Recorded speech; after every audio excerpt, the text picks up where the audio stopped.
Very good evening, this is Vartika. मैंने आज आपके लिए एक न्यू सीरीज़ स्टार्ट की है जो कि आपके कॉम्पिटिटिव एग्ज़ाम से रिलेटेड है।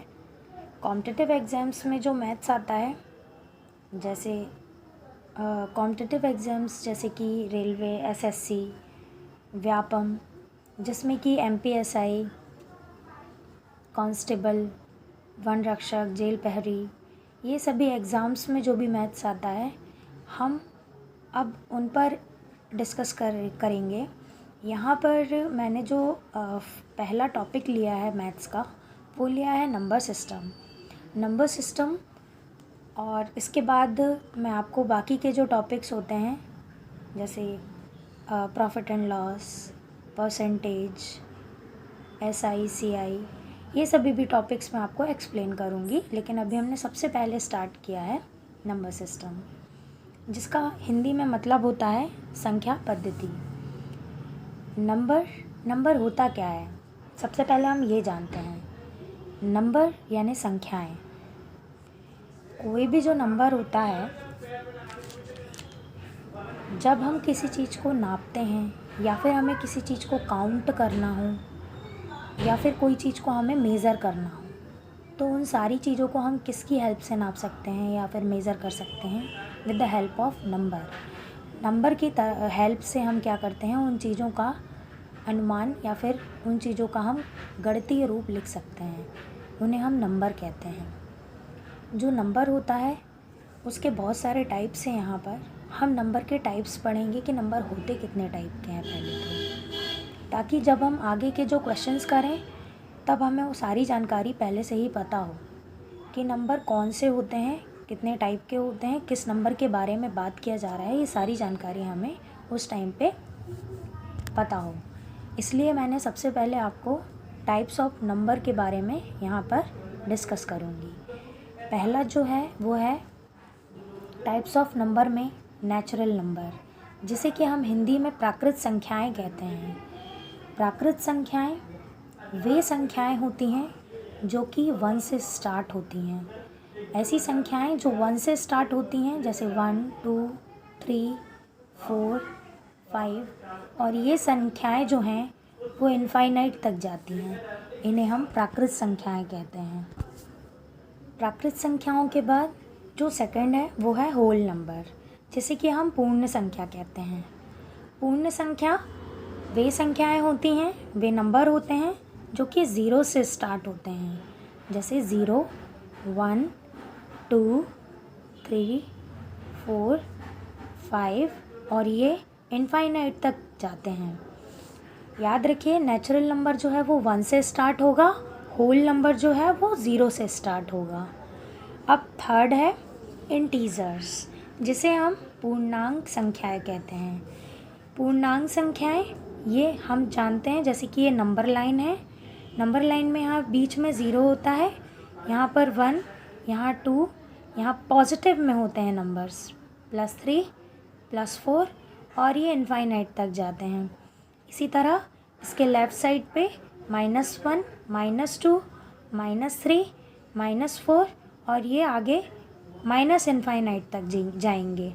तो जो 0 होता है उसे हम कहते हैं उदासीन या फिर न्यूट्रल। जो इस साइड पे होते हैं वो नंबर्स हमारे पॉजिटिव नंबर या फिर धनात्मक संख्याएं कहलाती हैं। जो इस साइड पर 0 के लेफ़्ट साइड पे होती हैं उन्हें हम नेगेटिव नंबर या फिर ऋणात्मक संख्याएं कहते हैं। तो ऐसे नंबर जो माइनस वाले भी हों, 0 भी हो और पॉजिटिव भी हों, तो इन नंबर्स को हम इंटीजर्स कहते हैं। इंटीजर्स पॉजिटिव भी हो सकते हैं और नेगेटिव भी हो सकते हैं। इसके बाद होता है रेशनल नंबर। ऐसे नंबर रेशनल नंबर जिन्हें कि हम परिमेय संख्याएं कहते हैं। रैशनल नंबर जिन्हें हम परिमेय संख्याएं कहते हैं। रैशनल नंबर वो नंबर होते हैं जिन्हें कि हम P/Q के फॉर्म पे लिख सकते हैं। P/Q, यहाँ जो P होता है उसे हम न्यूमरेटर कहते हैं, जिसे हिंदी में हम अंश कहते हैं, और Q जिसे हम डिनोमिनेटर कहते हैं, मतलब कि हर कहते हैं, हिंदी में हर कहते हैं। तो ऐसे नंबर जिन्हें हम P/Q के फॉर्म पे लिख सकते हैं, जैसे कि 2/3, 4/1, 6/2, ऐसे कोई भी नंबर जिन्हें हम P/Q के फॉर्म पे लिख सकते हैं उन्हें हम रैशनल नंबर कहते हैं। एक चीज़ याद रखिएगा कि यहाँ जो Q है वो नॉट इक्वल टू ज़ीरो है। इसका मतलब है कि अगर हम 1 के अपॉन में ज़ीरो ले लें तो ये जो बनता है ये हमारा इनफाइनाइट बन जाता है। तो ऐसे नंबर को हम रैशनल नंबर की कैटेगरी में नहीं रखते। या फिर कोई भी नंबर ले लीजिए, 2/0 ले लीजिए, ये भी इन्फिनिटी बन जाएगा। तो इसे हम ऐसे नंबर को हम रैशनल नंबर के फॉर्म पे नहीं रखेंगे, ये हमारा रैशनल नंबर नहीं होगा। ये और ये तीनों ही रैशनल नंबर होंगे। इसके बाद हम डिस्कस करेंगे इर्रेशनल नंबर। इर्रेशनल नंबर जिसे कि हम कहते हैं अपरिमेय संख्याएं। अपरिमेय संख्याएं ऐसी संख्याएं जैसे कि √3, √5, ठीक है। √4 अगर हम बोलेंगे तो ये हमारा परिमेय संख्या हो सकती है, क्योंकि √4 का क्या होगा, 2 होगा, 2/1, इसे हम P/Q के फॉर्म पे लिख सकते हैं ना। तो ये हमारा क्या होगा, परिमेय संख्या होगा। लेकिन ये √3, √5 ये जो हैं इनके जो वैल्यू होते हैं वो होते हैं 1.732, इसका होता है 2.256। तो ऐसे नंबर जिनको हम डेसिमल में लिख सकते हैं लेकिन इनको हम परिमेय संख्या के फॉर्म पे नहीं लिख सकते हैं, तो ये जो नंबर होते हैं ये इर्रेशनल नंबर कहलाते हैं।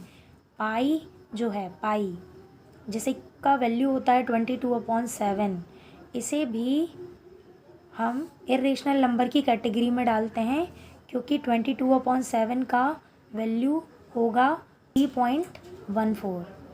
तो ये भी हमारा इर्रेशनल नंबर की कैटेगरी में आएगा।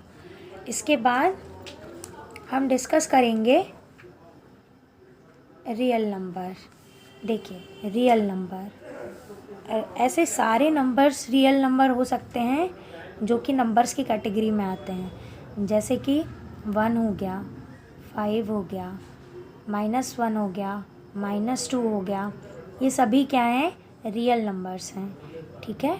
इसके बाद आता है कॉम्प्लेक्स नंबर। इसे हम हिंदी में कहते हैं सम्मिश्र संख्याएं।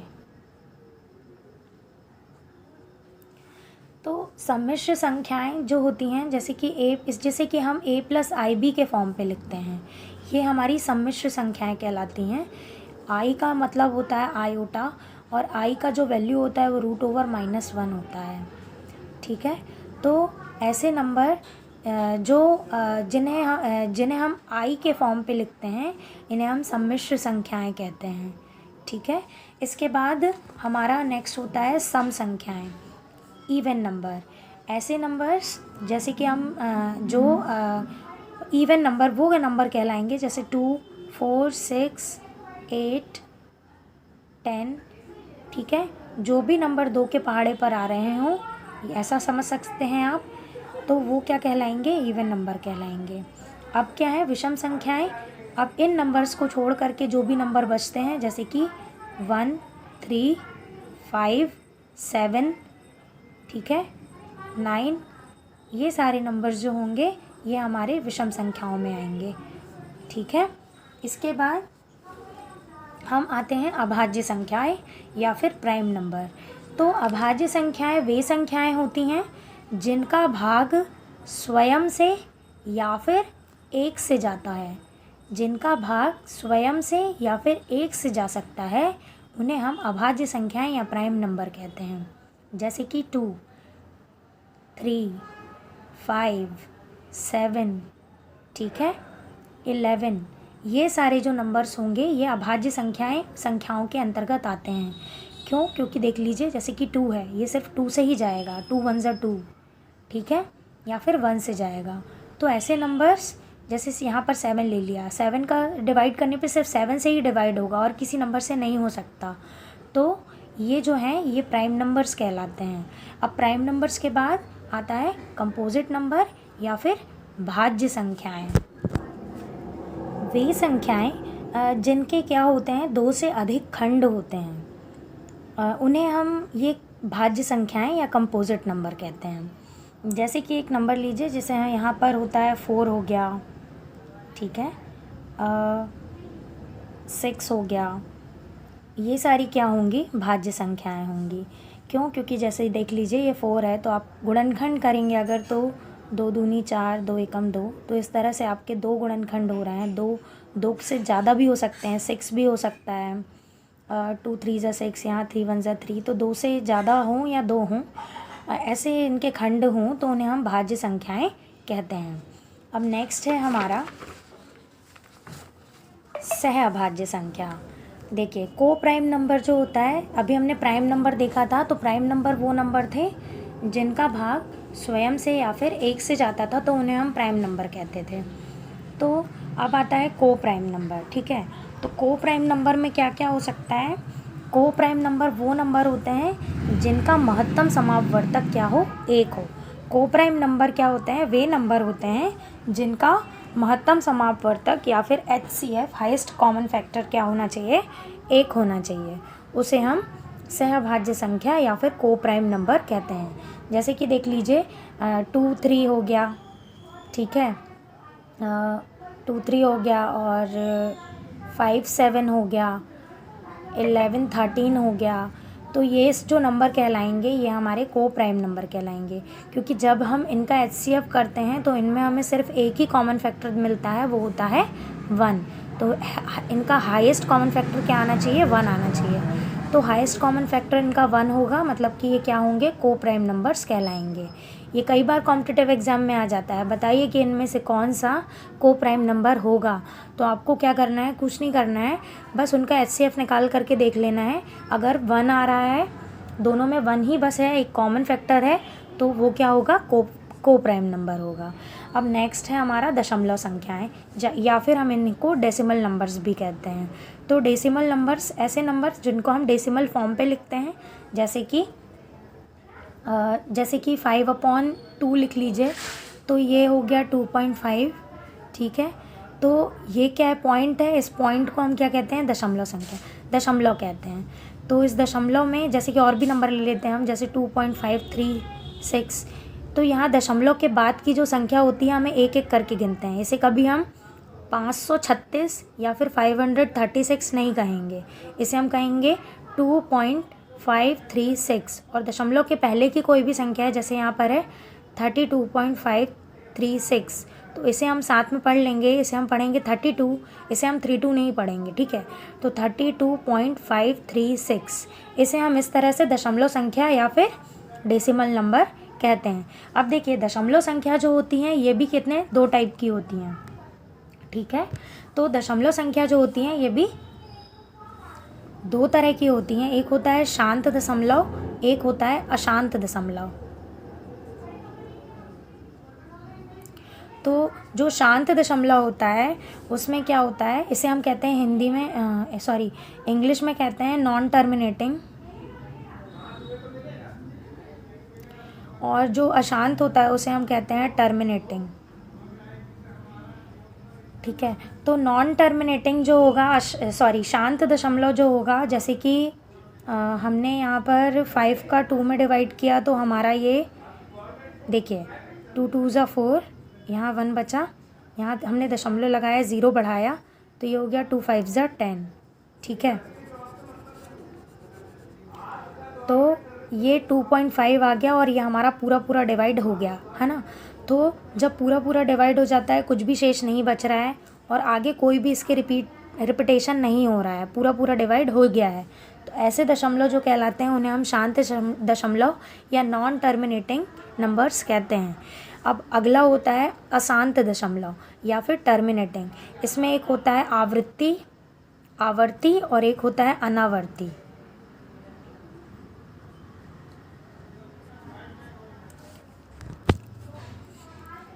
आवर्ती का मतलब होता है रिकरिंग, अनावर्ती का मतलब होता है नॉन रिक्वायरिंग। तो देखिए आवर्ती जो होगा इसमें क्या होगा कि जैसे हमने एक नंबर ले लेते हैं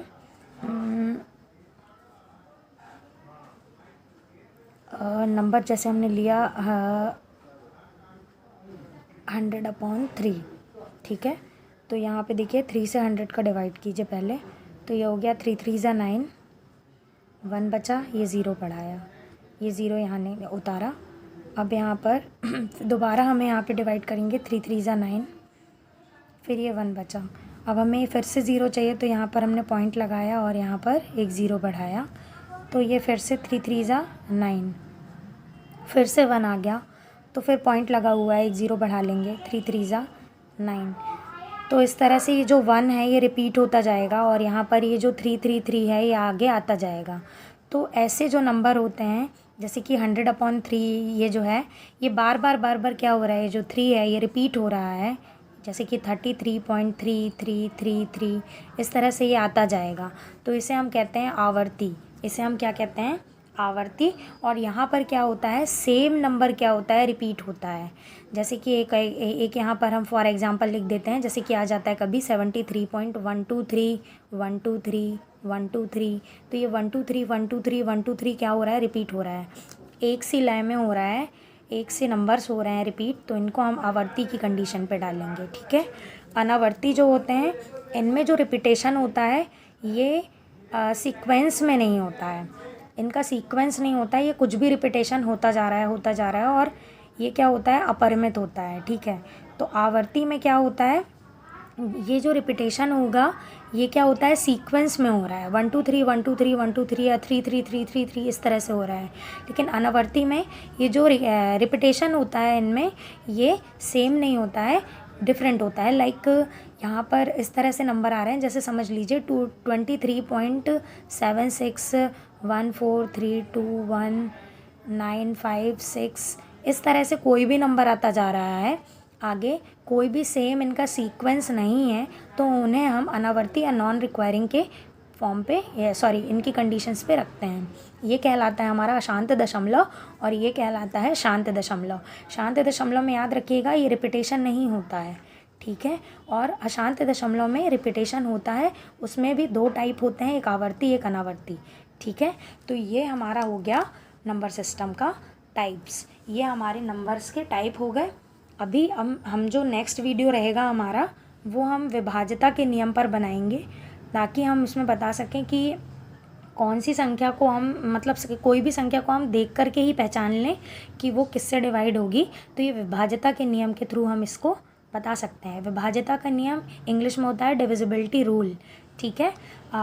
अगर आपको मेरा पढ़ाया हुआ अच्छा लगा हो तो आप मेरी वीडियो को लाइक शेयर एंड सब्सक्राइब कीजिए। Thank you so much.